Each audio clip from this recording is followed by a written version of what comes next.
we're living through a time where you have to be really independent and self-critical in the job search, which can be tough.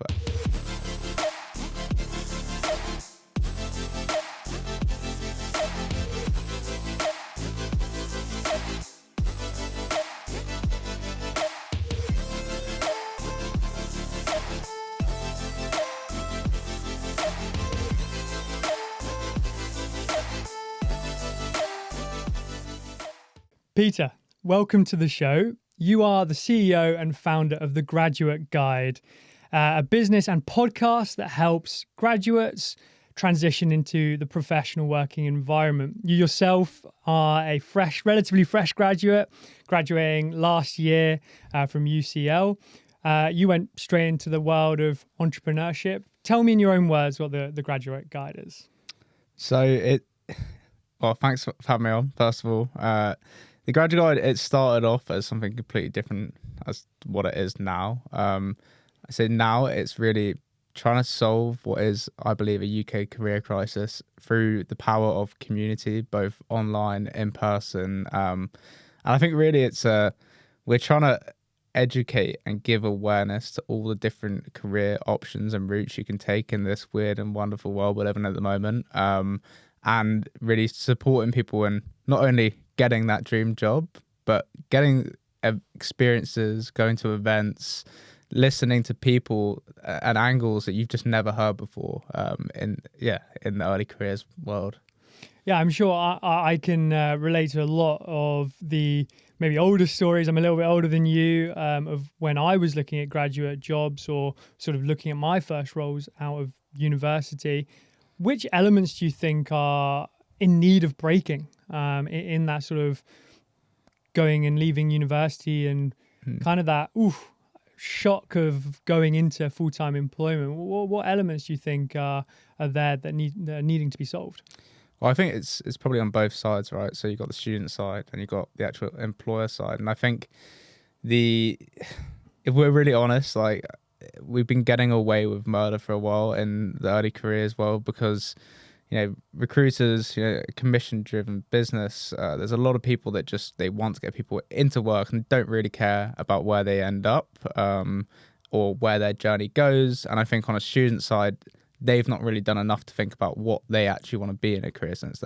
They kind of think, I'll do what I'm told. I'll try and get into a good university. I'll try and get a degree. And I'll try and land a job out the back of it. But not really much more thought goes into it. And I think the truth is that everybody, in theory, should be trying to strive towards, like, what's my value add in a career? Where do I actually want to work? Who do I want to be around? But these kind of questions don't get prompted in our education system. We're living through a time where you have to be really independent and self-critical in the job search, which can be tough. So I think, like, the problems that need solving is, like, creating a support system that hasn't existed, like, realizing that nobody's going to take accountability for this problem. Like institutions and governmental bodies, they just don't have the bandwidth really to deal with what is needed at the moment. So we're just, I guess, trying to plug holes by working with people who do know the answers and platforming stories of people that have been there and done it. Yeah, awesome. So most students, especially in the UK, look for a full-time role or graduate scheme. For those that don't know, a graduate scheme, you typically get offered by larger organizations where you go in as a graduate, you get to experience a number of different departments or functions. You normally get locked in sort of 2, maybe 3 years. And they're quite hard to get, especially the ones which many would consider the better graduate schemes to do. So you typically, as a student, you look at getting those roles or looking like what's next in that penultimate year of your studies, or even kind of once you're towards graduation. Mm-hmm. But Peter, you decided to get a startup on the side of your studies called The Graduate Guide. Talk me through the brainwave. Was it over a pint at the pub, or how did that come about? Yeah, well, I think it was a feeling that when I was at UCL, I was surrounded by these people that seemed so much more clear on what they wanted to do with their careers. That they knew that they just wanted to get into that top consulting firm or banking or law, and And whether it was truthful or not, like that was what they were doing, like, and they were spending all their time on applications and everything. And I thought, oh, everyone else is doing it, I'll try to give it a go. And I really just felt like it wasn't for me. I think there comes a point in your career where you have to stop doing what seems like the right thing and ticking boxes and actually doing what you think is right. And for me, I really wanted to try and lean into my younger self and like my unapologetic self, what I think I am as a person, what I think I'm good at. And I think that was being incredibly curious, like always being that guy that asked one too many questions in the classroom, or really in touch with my emotions, I suppose, like to the detriment at times. And it can, that kind of characteristic can get bullied out of you, I think, in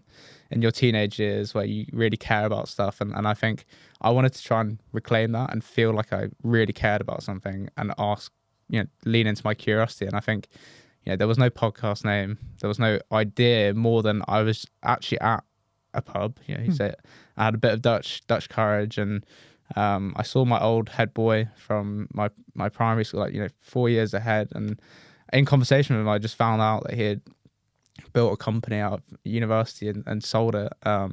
Really successful guy, and I wanted to spend time with people like him. I made a point to make sure that my podcast was in person, so I could actually start building relationships. But I also, I knew that there was more to it than just building a company and selling it. And it's the stories that you don't hear, like very much similar to why we sat here today. It's like there's such a problem with social media where, yeah, it's great that you find out about things that you wouldn't have done before, but the way it's delivered to you is just not accessible. Like it doesn't mean anything in terms of, oh, what learnings can I take from that? How can I try and replicate that? And I think it was like an idea. There was an element of wanting to do it for myself, like, so I had my why locked down there, but it's also like really seeing that there was an actual problem, that leveraging the fact that LinkedIn has transitioned from this professional network into this social media, really, where you can actually reach out to anybody and give it a crack to try and have a conversation with them.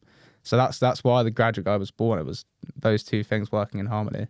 Yeah, I love it and amazing. So effectively, you see someone that you're potentially looking at as an aspirational figure or inspirational figure, and just kind of go, I want to lock this person down for an hour of their time, 2 hours of their time, and just ask and be curious. I love that. So that's where the foundation of the podcast happened. Dig into LinkedIn in a bit, but when that podcast did commence and sort of start, when you're a bit like, how the hell do I start this? Like, who do I get on the agenda? How do I put it on Spotify or Apple Podcasts or YouTube? How did that, from that kind of conversation that you had at the pub with someone you hadn't seen in a while, to locking in someone for a first episode and you turning up sort of fresh-faced into that world? Talk me through that sort of period of time. Yeah, well, it's what I get reminded of time and time again with people that are building businesses that come on my own podcast, is that, like, everybody starts and they have no idea what to do. And it sounds like something you hear a million times, and it's really not something that you believe it till you actually do it. Like, you have to be in a state of mind, like a level of delusional optimism, that even if you're not where you want to be right now, you think that you can be. Like, I was adamant that I could interview like incredibly big guests, and I could really tell these stories from a different angle, from a student perspective, who wanted to ask the hard questions, and I think that definitely I think that probably it hid a lot of the fear and the actual just poor execution of it. Like, I think everybody could see I was trying to do something good, and in the beginning, where like I think I got my brother to design like a very bog standard logo.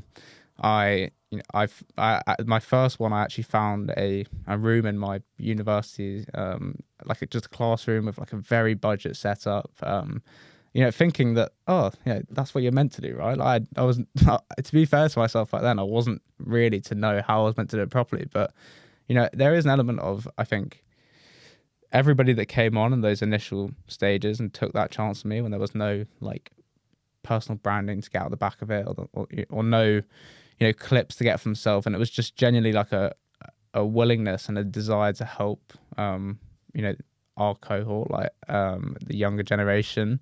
And I think that sense of like, I don't know, these people are way more normal and accessible. They're just a few steps ahead. It made that whole process seem, way easier to keep doing. There was self-doubt, there was all these kind of things, but turning up fresh face to that first interview, I think the reason I am where I'm at today is those first people just believing in what I was trying to do, and helping, holding my hand through the journey, really. Awesome. Amazing. So you mentioned earlier you have quite a high emotional intelligence, and I love that, and the self-awareness around that. I know when I was at university, if I had started an entrepreneurial journey like this, I did actually have an events company at university.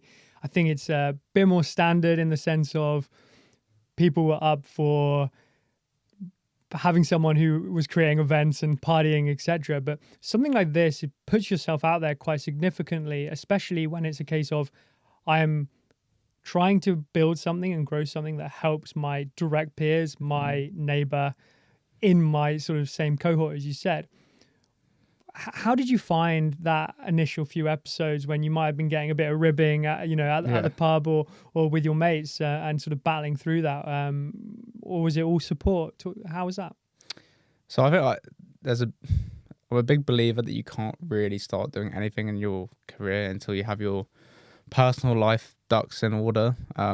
If you don't feel like you've got the right people around you, like your actual mates, and you know who they are, why they're your mates, then it's really hard to do anything at all alternative, because I grew up in, I guess, the dawn of social media, and there was, I've never been the person that posted Instagram captions. I've never downloaded TikTok.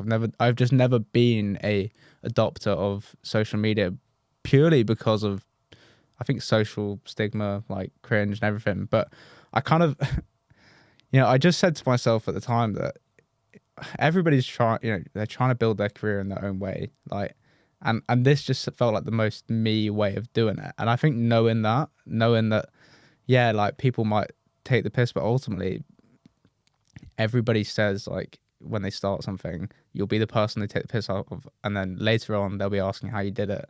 And I think having that knowledge that, they'll, if I just keep doing this, I don't know what the outcome or product will be, but these people will like feel, I know I was taking the piss in the beginning, but genuinely, how did you do it? And that's happening to me now, and I think that's the sooner that you just realize that that's just part of the, it's the rite of passage of doing anything good, like different and exceptional. I think, the sooner you're actually going to start building your career in the way that you actually want to.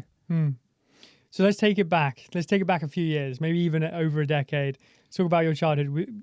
I believe you said earlier you got a first-class degree at university. Were you a good student at school? And how was that growing up? Were you surrounded by entrepreneurs at the time? Was this always going to be the path for you? I mean, I did always feel like this real level of ambition. Like, I really cared about doing well, especially in my younger years. But I quickly found out that as a teenager, it's not really cool to care about, I would get upset about bad grades and whatever. And I wasn't someone who could just naturally, those people that they were, they could be really great at sport, speak to the girls and just get great grades. And nobody understands how they did it. I was never that guy, and I was never a serial executor that made life look easy. But I did really have higher expectations for myself, and I think a big element of that was definitely my dad he's an architect by trade, but he's had his practice for almost 30 years now. Very entrepreneurial. He self-confessed if he wasn't being a founder doing something for his own, he doesn't know what he'd want to do. He's one of those kind of people. And I think I knew he had a business, but I never digged into it when I was younger. I didn't really think much of it. I just thought, my dad just does a job. And as I got older and I started seeing myself in him, and bear in mind, I'm one of 4 children, like we all have completely different careers. Like my sister's an actor, my brother's a chef, like my little sister's still at school working out what she wants to be. But like my parents very much were like, as long as you try hard, you have good intentions, you can work out what you want to be, and we'll give you the sort of bandwidth to do that. And I just naturally gravitated to his way of doing things. Like he's never had a desk or an office, and in his own company, he's the only person that doesn't have one. And I never understood that before, but I really get it now, because I myself, I'm not meant to be that. I'm not trying to say I want to skip doing actual work and sitting down and doing the things you have to do, but I'm at my best when I'm just in conversation with people, brainstorming, working out different innovative solutions, and so I think definitely I had that exposure at a young age, but I didn't really know what it would manifest itself into. Amazing. So jumping forward, back to the Graduate Guide, you started a podcast. You're still doing your podcast. You're 100 plus episodes in now. How many episodes have you done? We've probably recorded about 200 now. Wow. But released, like 150. So it's we're releasing like 3 a week at the minute. It's pretty crazy, but I'm doing it, I guess, because I think I know why I'm releasing that many episodes. Like there's a purpose behind it. Yeah, absolutely love that. So you're creating quite the engine from a stories and media perspective. But there's another piece of that puzzle, which is LinkedIn. You sort of touched upon it earlier. You have about 15,000 followers on LinkedIn. You have a strong network. When did that become apparent that was going to be important for you?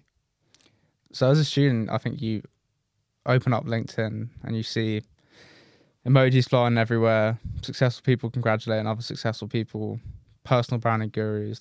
That's kind of what my initial understanding of the app was. Like, as a student, why would I use this? Like, what is there for me to get out of it?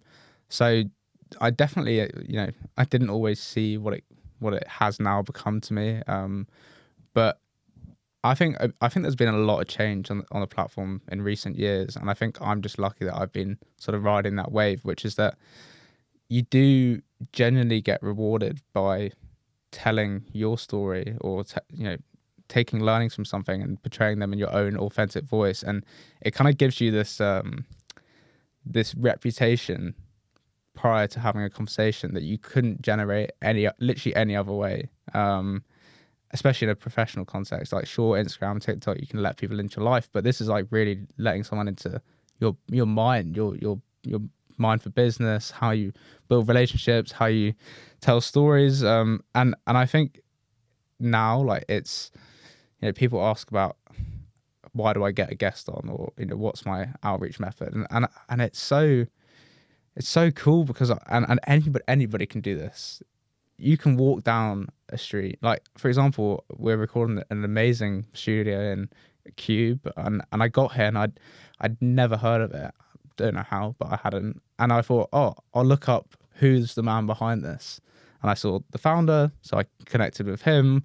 I wonder what partnerships they do. You can find out who's behind that, and you can not only like find out who they are, but you can message them, and you can try and build a relationship or see how you could build something with them. And you're definitely not always going to get an answer, and there's definitely not always going to be something productive from that relationship at that at that moment in time. But I think when I started to realize that my return on investment from doing the podcast was so much more than just vanity metrics, and it was actually like the ability to build like genuine relationships with people at a young age that you just couldn't do without LinkedIn. Now that's why I produce so much content. It's what I love, taking these amazing, fascinating people from online, getting them in person, and actually like, it's like dating app, really. It's how I met my girlfriend. It's like before you're just gambling in person. Now you can try and, online work out, are they going to be a person that you want to speak to, learn a bit about them before you do. And then it all just becomes about that in-person relationship. So, yeah. So you mentioned your girlfriend there. Did you say that you met her through LinkedIn or just online? I didn't meet her through LinkedIn, but I met her for a dating app is what I meant. But I think there are similarities in terms of, how you can actually use social media and apps and whatnot to really gamify your relationship building. I just think we're living in a time where that education hasn't actually made its way down to students. I had to find it out myself, and I wish that people impressed upon me, like, genuinely how overpowered it is to be able to just say what you think, build a following and a trusted community around it, and leverage that following to speak to people that you really have no right to speak to. The advice to a student today might be to go onto LinkedIn and start adding just your fellow classmates, your people in your fellow year or cohort or things like that. And thing is, by the time they get 5 to 10 years down the line, they're going to just have such an expanded network of probably quite successful people as they go through that journey at the same time, right? But you were on that quite early. So I'd say over the last 3 years, you've been adding sort of 3, 4, 5,000 connections each and every year, which is great, impressive, well done. But I think what's so interesting about for you is you, despite having a great online audience, you have a very large priority about bringing it offline. Mm-hmm. What do you think that sort of synergy is between like the online and offline relationship building is? There's only so much you can gain online. Like, if everybody's being truthful, like, they can read one of my posts, and I put effort into them. I like to try and give value, but I mean, really, like, what are you actually, like, I think people learn from having conversations, not from being told.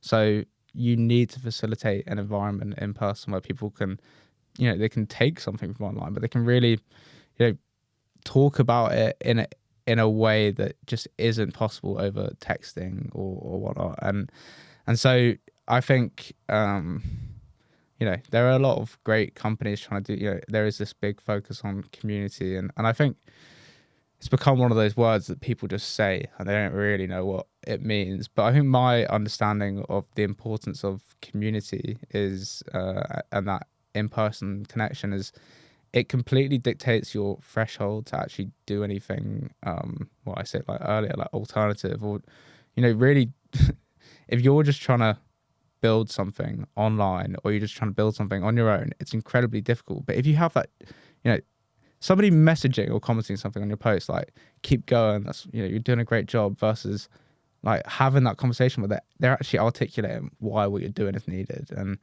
how they could support, and saying that they always, they're always there for you. It's a different energy that you can like bring to building your whole career, and not just career, but it's a life, it's a way of living that I think if you don't have those people that are really rooting for you, then it's just incredibly hard to do anything, I think.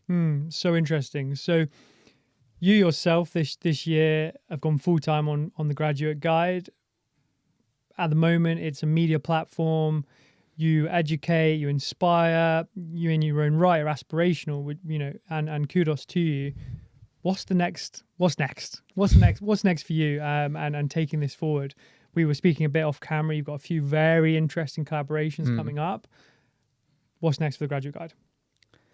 Yeah, I mean, I'm conscious about saying, things so matter of fact, because I think one thing that I've learned about building a business is that the one thing you can't do is get emotionally attached to your idealistic way of your company looking or what it's doing. So I'm constantly talking to the people I'm actually trying to build my solution for. So talking to the students, talking to the employers, talking to the founders, talking to everybody I can. That's really what the last 2 years has been. And I'm at a point now where I have a lot more clarity before. I have a team around me where, pipe dreams seem incredibly possible with them, and, equipped with them. And so what that's going to manifest itself in is essentially taking the really great people that I've vetted and I know have the students' intention, they have their best intentions when it comes to young talent, how they can find them, how they can cultivate them, how they can build a career for them and with them. And I think these relationships that previously were just like, we get on, it was really great to meet them through the podcast. They're now coming to fruition as like they're so essential in this next stage of how do we help people build their careers. It's all going to consist of through events, through media, actually rush and doling what I did as a student, and giving that opportunity back to other students in as many different industries as possible. It's all about increasing that transparency so that everybody can feel heard in a career sense. And then when they do feel heard, what can they actually do? Where can you funnel them into? What valuable advice can you give them? What valuable people can you get them in a room with? And how can you allow them to actually land a job that they don't think they want to work in? They know they want to work in, and they know why they are the person to get that job. Awesome. So I saw on LinkedIn that you had a really good collaboration and partnership event with Google. Pretty big company. Yeah. Where, there aren't too many that are bigger than Google. Two questions, I suppose. One, how the hell did that event come about? Not everyone gets to do a collaboration event, even if it is for great reason and rhyme with a business like Google. How did it go? Are we going to see more of that? Yeah, of course. I I didn't expect it, and these things can happen so randomly. It was actually through the event marketing that I did for a previous event that I did with a company called Zero Gravity. It was called the Community Cup, where we rented out a football stadium in North London. I brought my whole professional founders, CEOs, network. And as many students as we could. Like 350 people came. It was football, barbecue, music. It was like really just trying to informalize the process of networking. And I think students really, they got it. They really bought into it, and it reached something like 500,000 people at one post. And one of them happened to be the startup success manager at Google Cloud, Emma. She's amazing, and she really believed in my version of how we can build this funnel of top talent. Not just in like a really overly corporate way and a keynote speech where one person gives a talk, loads of students there, and then once their talk's finished, they just hurry off as quickly as possible. I wanted to actually, get really ambitious students that, really care about building their career and doing something in a room with people that care about them as well and have like the actual opportunities and value to give back to them.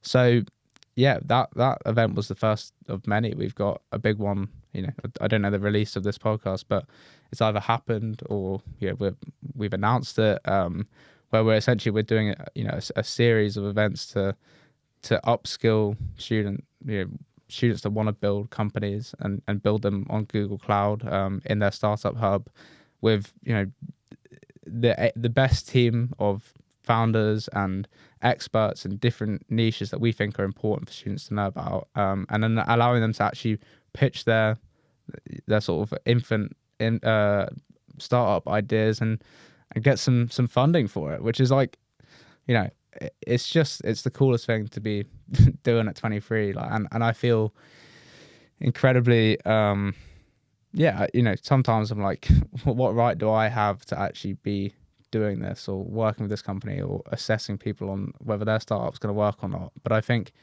ultimately, if nobody's got to do it, you have to kind of afford yourself the right to try. And so I think, definitely there's an element of, getting the amazing people within Google and the amazing people in my network to do the delivery and assessment without me, and so I can focus on what I think I'm good at, which is that relationship building, getting people really bought into a new way of doing things, and so I'm excited to see how that and many of our other client relationships progress. Awesome. I mean, partnering and having a relationship with Google at 23, maybe you'll be running the business by 33. Who knows? I hope not. Sounds stressful. I imagine it is rather stressful. But that brings to a nice synergy. So you are a full-time entrepreneur and founder. There is absolutely no denying that, Peter, today. Yeah. Could you see yourself moving back into employment if that role ever came about? Or do you think this is it? The founder life is going to ever consume you for the rest of your career? Yeah, I mean, at this point, I do kind of feel like I'm in too deep. Like, I'm, by the way, it's worth, noting that in between starting the graduate guide and going full time, I've built and exited from, a water filter company. I've worked as head of events for a blockchain education company. Each one I was like, working under someone. It was never mine. And as much as I loved it and took learnings from it, and it was a real baptism of fire and like actually learning who I am in a founder sense and what my real value add is. It doesn't just happen overnight that you believe that you are a founder. Like I really, really de-risked like mentally, not just like financially or whatever, but like mentally. Okay, no, I'm meant to be doing something of my own, and I think you know knowing that not everybody's meant to do that and accepting that you might just be that person and you have to at least try. I think it's important that students get given that ability to believe that entrepreneurship could be a viable thing, because realistically we fucking need people that are going to create new things and do things that are disruptive, because the world needs a lot of solutions, a lot of things going wrong, and without it, without sort of maverickian people that are going to take a leap of faith without knowing the answers or without necessarily having the right to do it, I think there will be long-term issues associated with it. So I'm trying to really, while I accept myself as a founder, help others in accepting themselves as that as well, and taking those like little baby steps to actually believing in that, which I definitely had to do. Super interesting, isn't it? I think there is a culture shock in the UK as well. So if you jump over to the US across the pond, very much big beliefs, everything's possible. A friend says, "Hey Peter, I'm doing this business opportunity," and as an American, you would just go, "Yeah, Peter, love that for you, man. You're gonna go Yeah. to great heights." Whilst I think in the UK there is a level of, when Peter says, "I'm going to become a founder, I'm going to build a startup out," there is kind of a case of, "You sure? Like, do you not want to get a real job? Yeah. How are you going to pay the bills?" It's very pessimistic and negative. To be fair, a bit pragmatic in pieces.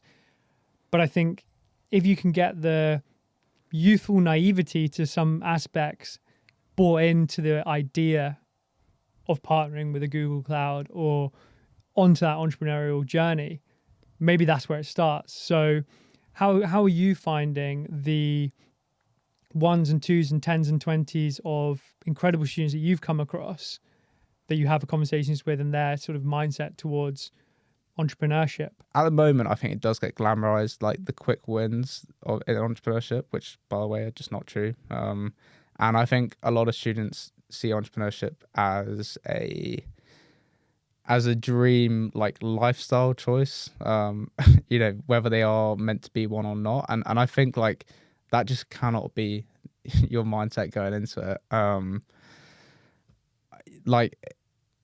I think I have really worked out for myself that if I wasn't doing this, I think I'd be incredibly unhappy and unfulfilled. And I think there are some people that can make really great lives for themselves and have really great careers being one of the team members that specializes. Think of it as this: like, if you're a incredibly talented musician, you don't become the manager of you get a manager for you so that you can keep flourishing as that talent that focuses on one thing very well. Like, being a founder does not really allow you to do that unless you delegate and empower people within your team to allow yourself to do, which I'm trying really hard to. Like, it says CEO on my LinkedIn, but I think I'd really, if I was to hire myself for my own company, I would be like, a chief marketing officer, chief brand officer. I wouldn't want to be the chief executive officer, because it's not playing into my my skill set. So I think students, I think they have to really, even pre-entrepreneurship, pre-anything in their career, try little things, like whether that's through volunteering, work experience, like very like random things that if I tried to give some suggestions, like it would be foolish of me, because I think you have to find them out for yourself, and you have to just, be that bit more curious and, take one thing and then see how far you can rabbit hole into it. At least that's what I did. And only then can you actually start thinking about the company you're trying to build, like the AI company you're trying to build. I'm not saying that there are some great AI companies and there's some people building them with great intentions, but I think everyone's just like, oh, entrepreneurship, I've just got to do what ticks the boxes. And it's the same thing with careers. It's never going to last. It's not like, you'll see those crazy success stories where somebody gets an exit after a year and a half of building, and you'll believe that it's, it's what everybody can do. It's just not. Like, it's, proving that you at a young age are able to actually build something or fulfill a solution to a problem like that's a really difficult thing to persuade other people that you can do it, and it should be that difficult because like I'm a big believer in earning your badges, and it's even what we do now. Like, yes, we try and get paid for what we think we're worth at this time, but we don't glamorize or have this idealistic view of how much we're worth or what our services should be sold at, because we want it to be better and we want to be like the market to somewhat dictate that. So yeah, it's a bit of a rant, but I do think students should really just try and think about why they want to be a founder, or why they're even how they actually think as a person before they even start thinking about what business they want to build. Yeah, absolutely. I think it's one of the bits that vexes me the most about the industry that I'm in, right? Which is you get a number of, let's say, influencers or those with large following on LinkedIn. We both know a number of those where they've never built businesses. Now, the ones that I personally would like to follow and gain value from and gain insight from are those that have built that career over 3, 4, 5, 6, 7, 8 years. The one that I have in the back of my mind built a luxury digital agency for 10 years, sold it for tens of millions with their team, their co-founder, etc., and now has become one of the largest business influencers in the UK startup scene or the ecosystem. That's interesting because they have been there, done it, done the hard yards, slept on the floor, so to speak, and can legitimately say that they can give that advice. Whilst the majority of LinkedIn gurus rode the wave at the right time with the right pieces of content, and fair play to them. Yeah, you can't blame them. It sounds easy and nice. Yeah, and it definitely wouldn't have been easy for them in some aspects. They figured out which pieces of content did really well, but now they have large followings. They sell extortionate courses for reality is probably just engagement that they will give to the person sort of paying for their courses, when reality is the advice that they are giving is relatively generic. And I'm not going to say it's all stay consistent, put a good content roadmap, because I know from my own business, of course, that advice is solid. But the reality is you can get that advice from pretty much anyone. I think where I would love, for example, to see LinkedIn, the platform that I spend the most time on, going is for those who are actually like building businesses. And if those that are building businesses offering real valuable insights, they're the ones that I really want to follow, not these gurus that have amassed a large following but have never really built a business themselves, Sure. Which I think is very frustrating. So my own rant back to you, I think, on that one, but it's a very interesting space to watch those that have figured out what they want to do and those that have got true insights, and see if they do come to the top. And I think they will. I really do believe that. So you mentioned earlier the students that have the opportunity to step into founderhood, become founders themselves, start their baby, and hopefully drive innovation into the British economy and potential worldwide economy as well. You've clearly defined to me on and off camera that there is a kind of rite of passage for a company to have access to the Graduate Guides community, which is growing really nicely, but it's very real, true, authentic, and I hope you manage to keep it that way. What about the other side? Is there any vetting done from like the student side where they potentially are getting the opportunity to get in front of some of the world's largest organizations, or just fantastic opportunities? I'm sure you get quite a lot of interest and audience size from the student side. How are you monitoring that side of it?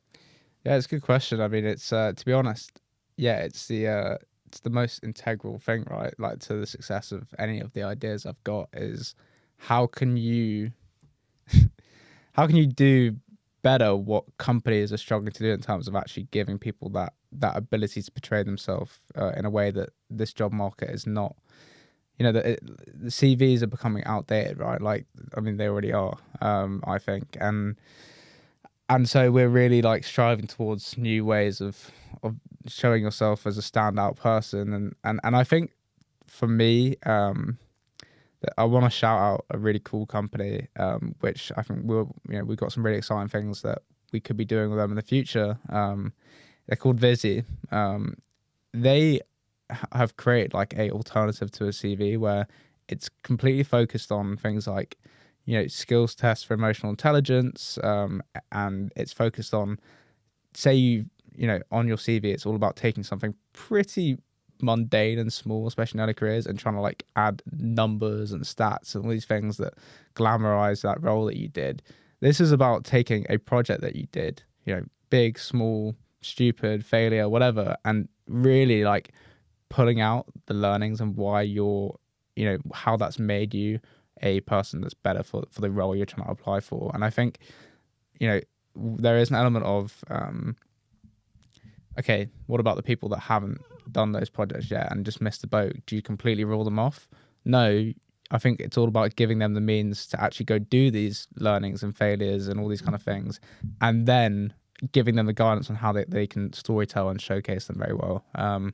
So yeah, I mean, one of the problems that with really giving a shit about this problem, and I say a problem because it does stagnate like actually doing stuff, because this industry is so broken from the inside and out. Giving a shit doesn't get financially rewarded, or doesn't always get people bought into it immediately, which is why it's taken 2 years to get to this point I'm saying any of this. Like 2 years of posting very regularly, telling loads of stories, building that trust, building that that buy-in to the way we're doing it.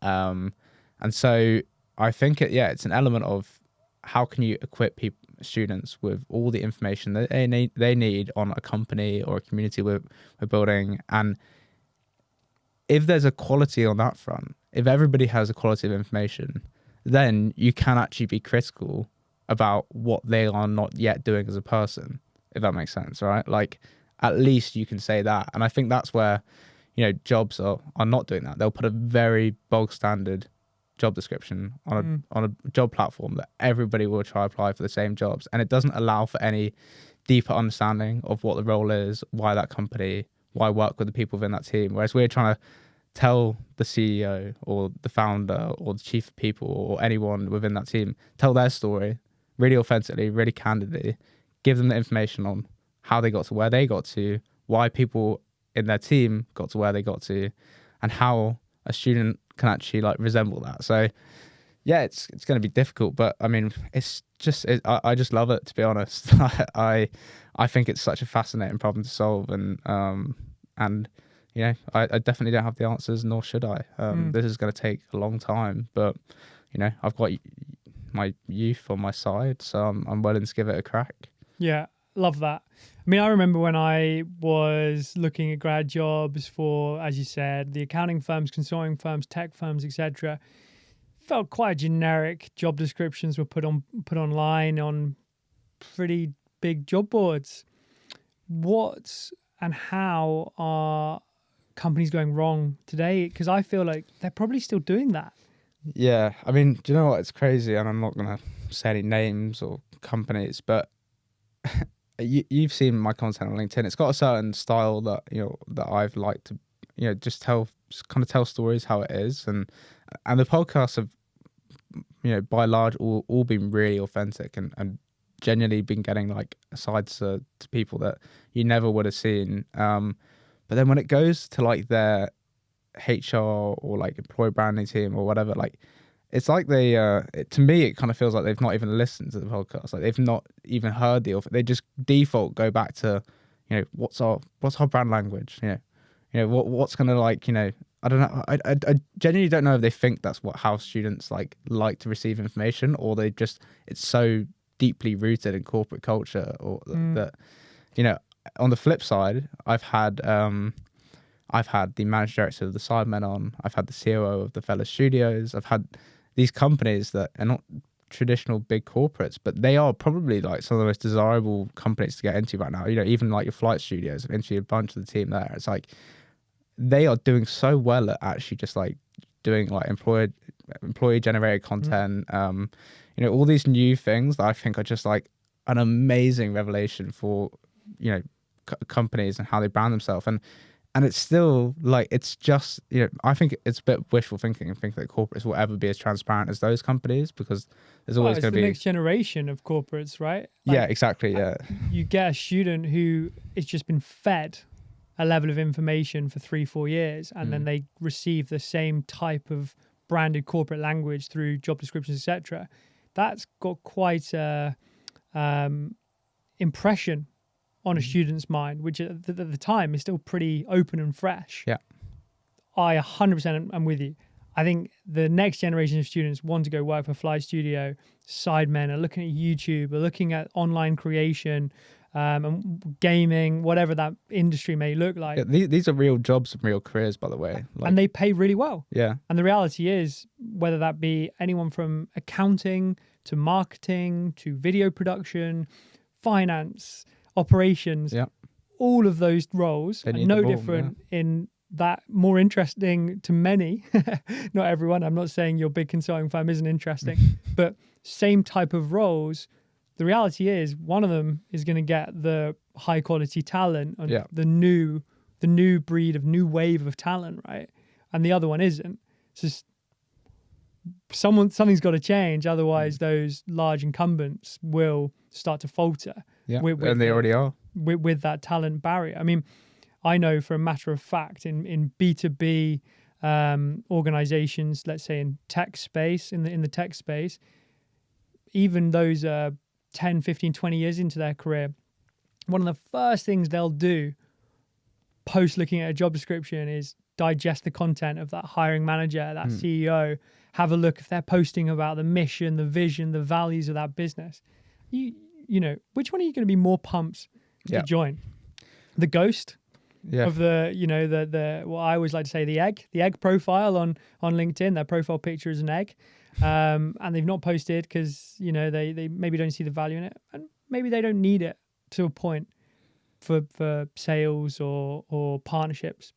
They probably need it for talent. Yeah. And you know, the one that the CEO or the hiring manager, whatever that may look like, that is posting regularly and sharing the company updates, the team away days, the wellness day, or whatever that looks like, I'm pumped. I want to join them. That sounds super interesting to me. And I don't think it makes a single bit of difference if that's a student of 21 or a senior account director of 45 or 25 or 35. I just don't think it matters. So that move into content, and, you know, I appreciate that anyone who follows me personally on LinkedIn, they know that I run a LinkedIn content agency. So we do a lot around lead generation, talent acquisition, fundraising rounds, etc., and the importance of content. You know, posting that as a B2B business to help move those things like along the pipe. But I think it's so apparent for students. Like they're digesting content on every social media. Yeah. And I think, as you say, I think when those that are a bit savvy, they're probably looking to LinkedIn, or they're starting to get onto LinkedIn, and they'll start following the companies like, you know, the managing director of Sidemen. 100%. Yeah. This episode is sponsored by Opus. Opus brings entrepreneurs together to create opportunity through power of connection. Opus is a curated community for business builders who understand that relationships are the backbone of business and success. If you are an entrepreneur, founder, business builder, laser focused on a mission, Opus could be for you too. To find out more, go to joinopus.org. Now back to the show. Like I said earlier, it may be wishful thinking to say that, you know, big institutional corporates can just suddenly go ahead and have these employees where there has to be red tape in them. Like, you know, whether you like it or not, there's such mammoth organizations that you can't just be somewhere in these companies and start building your personal brand and saying whatever you think. Like that cannot happen. but it does present an amazing opportunity for anyone building something now to really tie in nicely with what they're building, how they're presenting that story, and what they're building to students, because talent is everything, especially in an age where like mundane jobs are being taken away by AI. Like, what's going to separate a consultancy is your talent. It's people.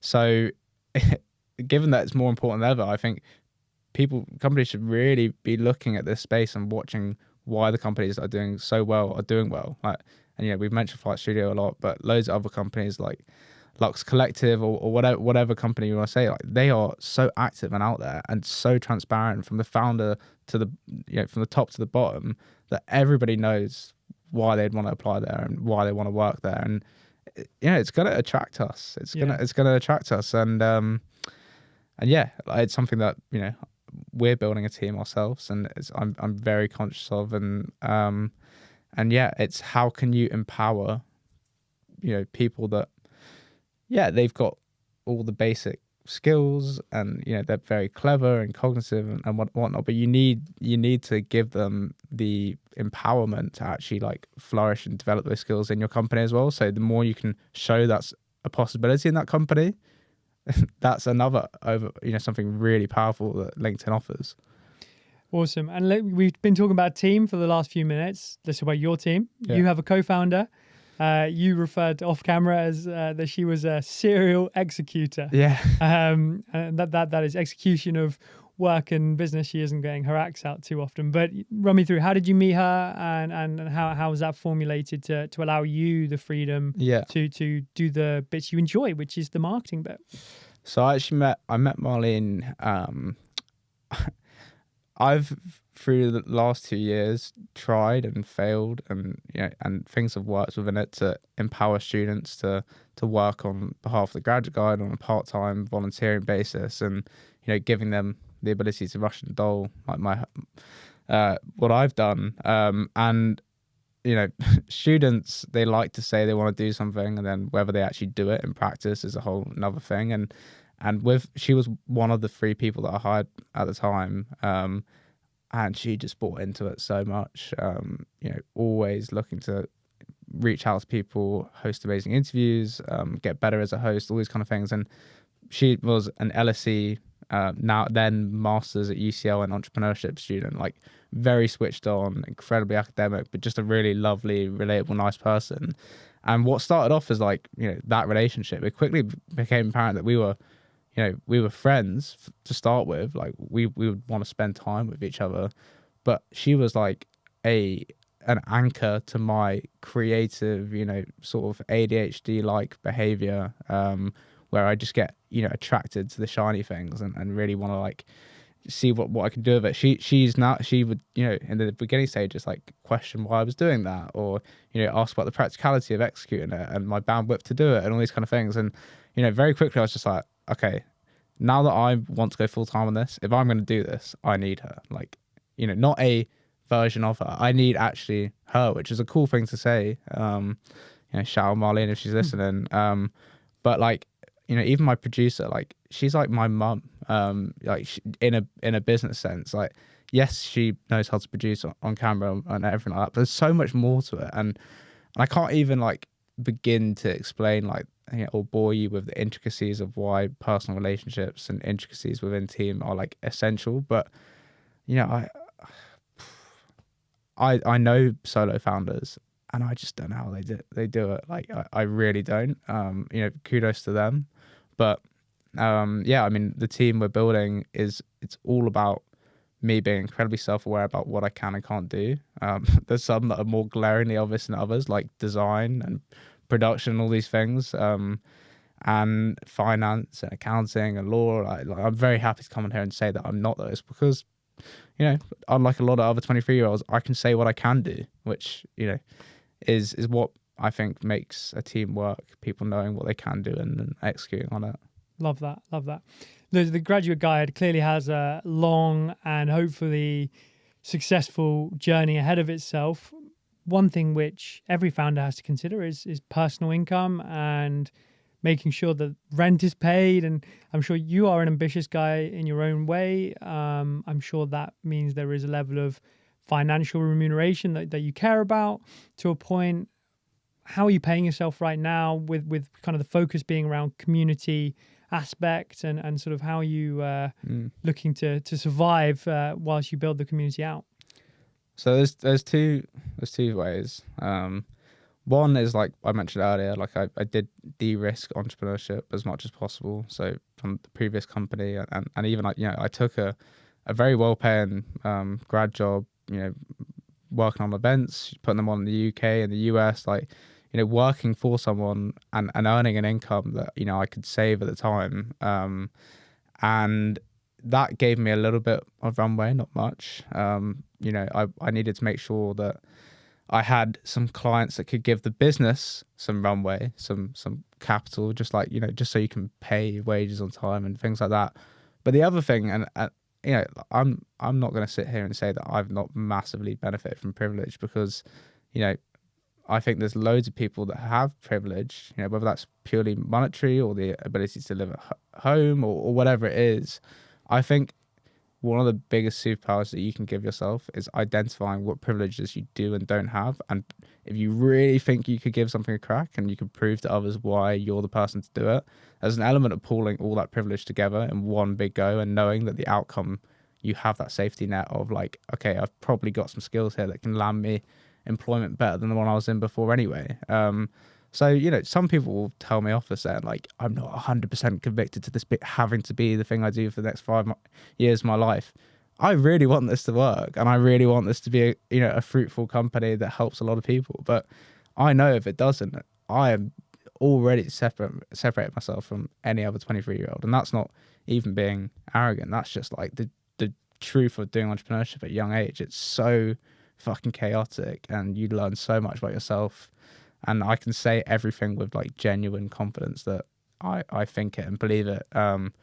So yeah, I mean, it is a good question. It's important to ask, and I think it's important that I identified that some of it is possible because of my dad and what he's built for us kids, and wanting us to find our own feet and actually do something of value with the privilege that we've got, which, by the way, a lot of people don't. So yeah, that's my answer. Yeah. Thank you for your honesty. So then let's have a look at you come across as an extremely self-aware young guy. Luck or skill? What do you think is more important for the founder? Do you think it's pure talent, or do you think there's quite a bit of luck along the way? Do you know what a EPQ is? EPQ, tell me.